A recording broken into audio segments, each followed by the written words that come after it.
Hey, Tiz here. So, I've been pretty hooked to visual novels as of late.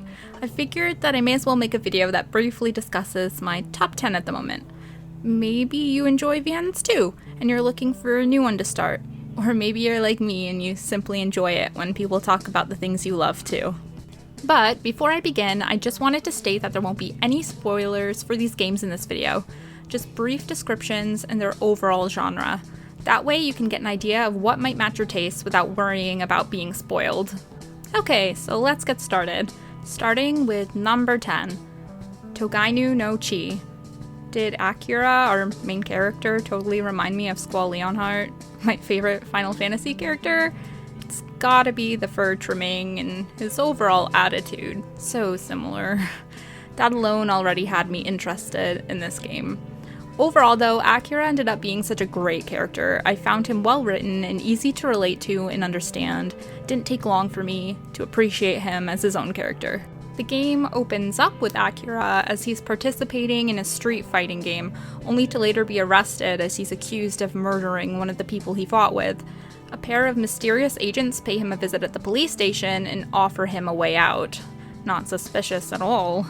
It's either he goes to prison for life, or he agrees to work with these people as a spy of sorts in order to infiltrate a dangerous death game that's being run by mobsters. There isn't much interaction aside from making choices that will determine which route you end up on. It's a bit of a thriller with mysteries entwined throughout. As a warning, it is very violent though, uses heavy language, drug usage, and there's also plenty of triggering content, from unhealthy relationships to sexual assault. Nothing is majorly detailed, mind you. Steam is the easiest way to access this game at the moment, and they actually decided to censor most of the sexual content. I honestly didn't mind, as I wasn't comfortable with some of the darker content anyway, so I was fine playing it censored.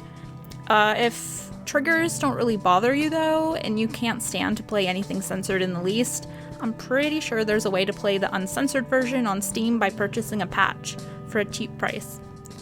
Number 9, Collar X Malice. I'm actually in the middle of playing this game, so I was a bit iffy about including it in this list. I'm enjoying it quite a bit though, so I couldn't really resist. In this game, we have our protagonist, Ichika Hoshino. She's a police officer who works in Shinjuku. There have been mysterious killings there orchestrated by a terrorist group, and because of that, Shinjuku is actually on lockdown, and civilians are even encouraged to carry guns on them at all times in order to defend themselves. Of course, terrorists or not, this makes Shinjuku a pretty chaotic place. Hoshino actually ends up becoming a target of these terrorists.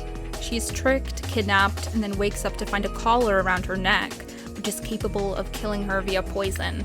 She's discovered by a group of ex-cops who are desperately trying to track down the terrorists, and it sort of becomes a game of who to trust and whatnot. I've been enjoying it quite a bit, especially Yanagi. I think he's kinda cute personally. But anyway, biases aside, like the previous games I mentioned, this one is also a route-based game where the only interaction is where you make decisions, and these decisions will determine which route you end up on. These sorts of games are great for replayability and often offer skip options so you don't have to read the same parts over and over again. Also, for anyone interested, there's also Collar X Malice Unlimited. It's filled with extra stories and content, though don't go making my mistake. I bought it thinking that it also included the base game, but it doesn't. You need to play the original game first before moving on to this one. You can get both of these games on the Nintendo Switch. As for any content warning, I can't really say just yet. It's rated M for blood, drug references, mild sexual themes, strong language, and violence. So far, I haven't really seen anything that's too bad. I think it's safe to say that the triggers are probably pretty mild. Number 8, Busta Fellows. I really loved all of the characters in this one. They were so charming. It's another route-based VN, except I find in those sorts of games I always have the odd character or more that I just can't bring myself to care about. But with Busta Fellows, I found myself adoring every single one of them, the support cast included. I wish they'd added an Adam and Luca route. Come on, give me one of these games where it's bisexual AF. Speaking of which, I did kind of end up shipping Shu and Limbo together. Outside of their roots, they're totally dating. The roots that we did get, though, I enjoyed immensely. Even one of the characters who I couldn't stand for the first while, they ended up growing on me. It follows our main character, Teuta, and she has this ability where she can travel back in time by a few hours, but she ends up in a different person's body each time instead of her own, so it also has drawbacks. Anyhow, she uses this ability to save the life of one of the main characters, going back in time to warn him that his life is in danger. Through this, Teuta eventually finds herself mixed up in more than she originally believed. The lawyer who she saved ends up being a part of a sort of, I guess you can call it like a vigilante group. It contains a hitman, a master of disguise, a coroner, and a hacker. They work together to screw over criminals and make a profit off their demise. I think there's actually a chronological order you can play the roots in, considering each one seemed to celebrate a different holiday. Like, there was one that celebrated Thanksgiving, another Halloween, and another Christmas. So if you're the type who has to play in order, there are plenty of guides online that can help you get the roots you want in a particular order. For me, I enjoy playing blind my first time. Then the second, I just choose the opposite choices from what I did on my first playthrough, and then after that, I'll look at a guide and see how to get the remaining routes. I ended up with Crow first, who's best boy, by the way, then Limbo, Helvetica, Mozu, and lastly, Shu. There are a few warnings from strong language, violence, mentions of torture, and a few brief mentionings of sexual assaults. In one of the bad ends, one of the characters was also forced to cut themselves and commit suicide, which was the worst thing in it for me. That ended up playing on my mind a bit. There's also loss, grieving, and a character who suffers pretty severe mental issues. There's a cancer mentionings of human trafficking, drug use, and angst. There is tons of angst in this game, if the warnings didn't already give it away, so don't play it with a weak heart. My only complaint about this game was that the ending felt really abrupt. It was like we were overloaded with some pretty overwhelming stuff, and we didn't really get to see the characters unpack it, I guess. Though in Japan, I know they've announced a sequel, so maybe they were setting things up with that kind of in mind from the start. Let's just hope the sequel gets confirmed for English release very quickly. You can pick this one up on the Nintendo Switch or Steam. Number 7, Zero Escape. I enjoyed the trilogy as a whole, but my favorite will always be the first one. The second comes next, and the third is probably the weakest. Despite that, this is still one of my favorite series, and I definitely recommend it to anybody who's on the fence about playing it. I'd call this one a bit of a thriller. It opens with Junpei, our main character, having been kidnapped. He awakens in a room that's flooding with water, and it's our job to solve the puzzle that helps him unlock the door. But of course, that isn't the end. Without spoiling too much, the story basically involves figuring out what happened to Junpei and why, and figuring out who the mastermind behind it all is. It has a lot more interaction than the previous titles, mostly involving puzzles. Anyone who is into escape room puzzles will absolutely love this game. I kept a handy notepad alongside me as I played, and was more than capable of solving them all on my own.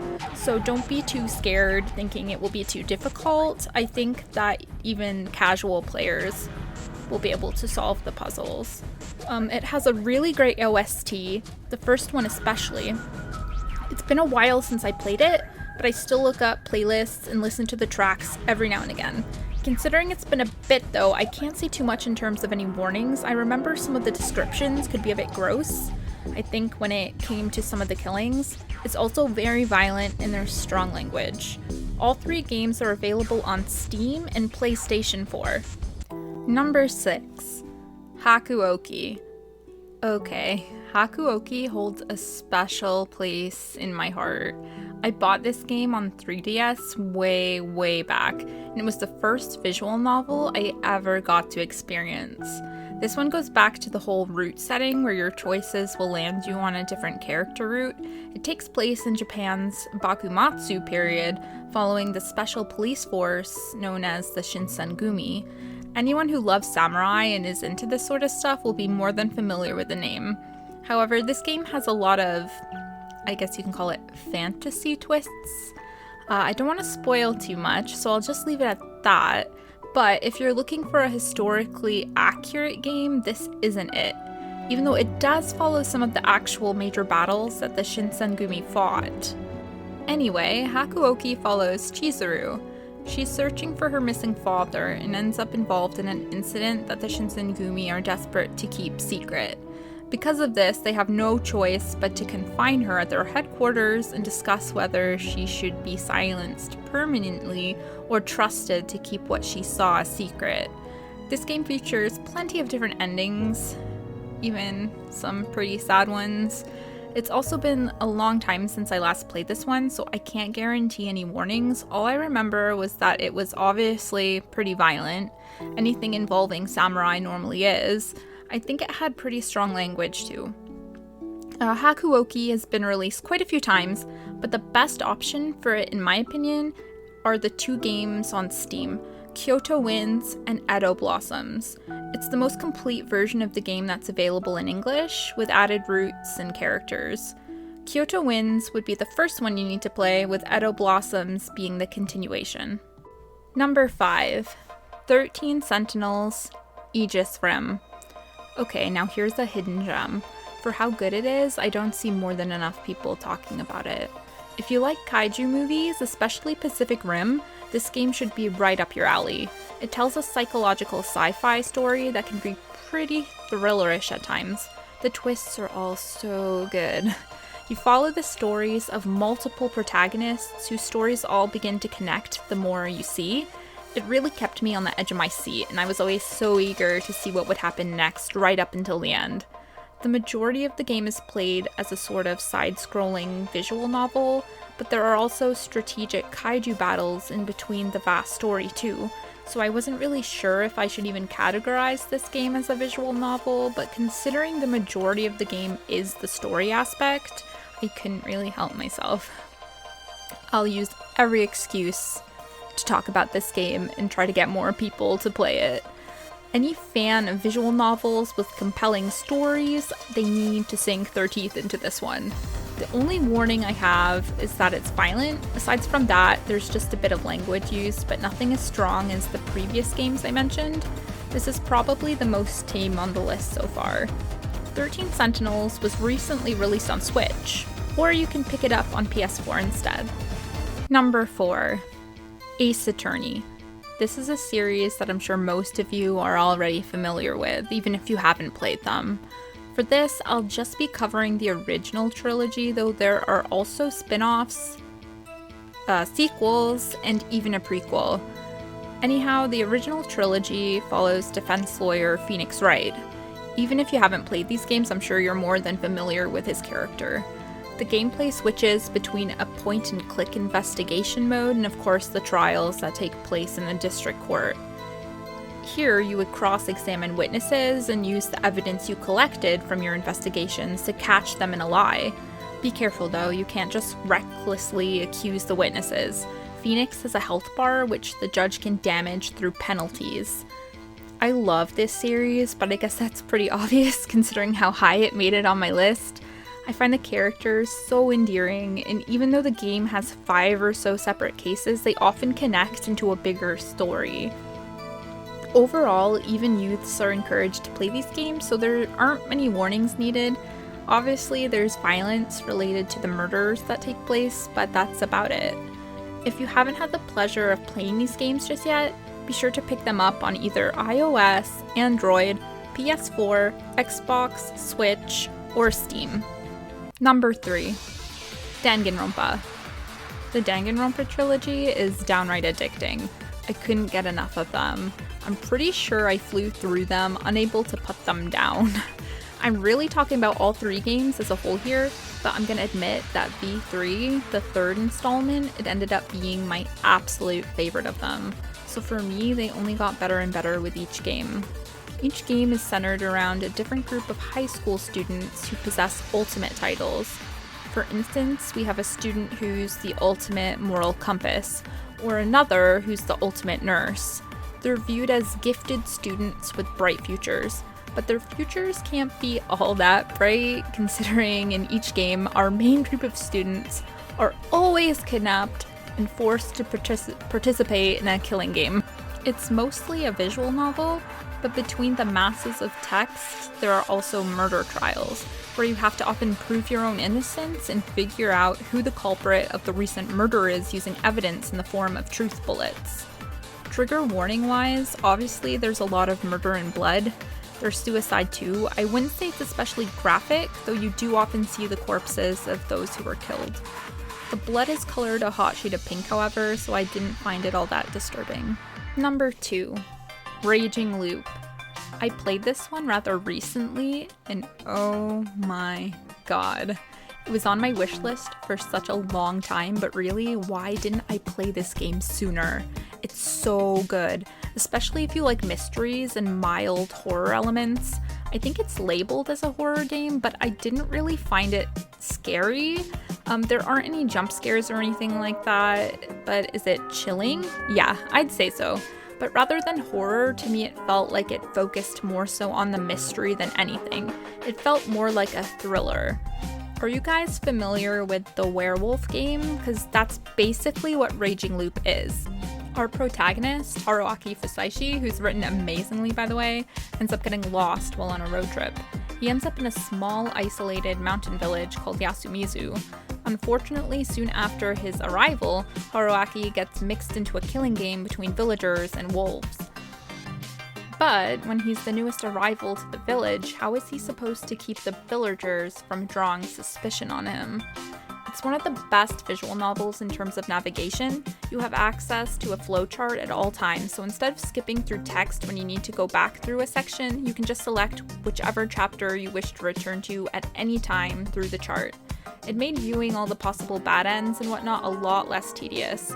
So if you're like me and you need to see every single scene that the game has to offer, you'll be more than satisfied. Visual-wise, the game wasn't graphic. There's blood, but that's about it. The descriptions, however, could get quite detailed. So if you can't handle reading details about corpses or murder, I'd pass on this probably. Aside from that, there's also strong language and mentions of sexual assault that took place prior to the game. If Raging Loop sounds like your kind of game, be sure to pick it up on Steam, PS4, or Switch. Number 1. The House in Feta Morgana. Finally, last but definitely not least, The House in Feta Morgana is currently my favorite visual novel of all time. I fell in love with this game long before I even finished it. Everyone who enjoys visual novels needs to give this game a shot. Heck, even if you've never played a visual novel but you enjoy reading, you need to play this game. It revolves around a cursed mansion. The game opens up with an amnesiac awakening there, welcomed by the mansion's eerie maid. She takes the amnesiac through different timelines of the mansion's history in the hope that they will recover their memories. It's an amazing game, and even though it doesn't seem so right away, all of the stories eventually begin to connect, and everything starts to begin making sense. It's one of those sorts of games that I unfortunately can't say too much more about, just because almost everything about this game is a spoiler. There isn't really any interactions in this game aside from the odd choice you can make, but there aren't many between the hours and hours of story that Feta Morgana has to offer. Unfortunately, it isn't voice acted, but I'd say the OST more than makes up for it. There are so many beautiful pieces with vocals included in them, which is why I believe they chose not to voice the characters. Instead, we have the lovely tracks which set up the atmosphere for each scene perfectly. As much as I recommend this game, there are quite a few trigger warnings to be aware of, including detailed descriptions of corpses and murder, suicide, strong language, a sexual assault survivor describing their attack, cannibalism, homophobia, transphobia, incest, and racism. Despite all of the horror that happens to these characters, Feta Morgana is a heartfelt story, and the subject matter is handled very respectfully and with lots of care. At its core, it's about overcoming hardships and finding people who love you for who you are, regardless of the cruelty that others showed you in the past. It's truly a beautiful game, and I insist that everyone at least give it a chance. If this video can persuade even just one person to fall in love with this game like I have, then I'm honestly so satisfied.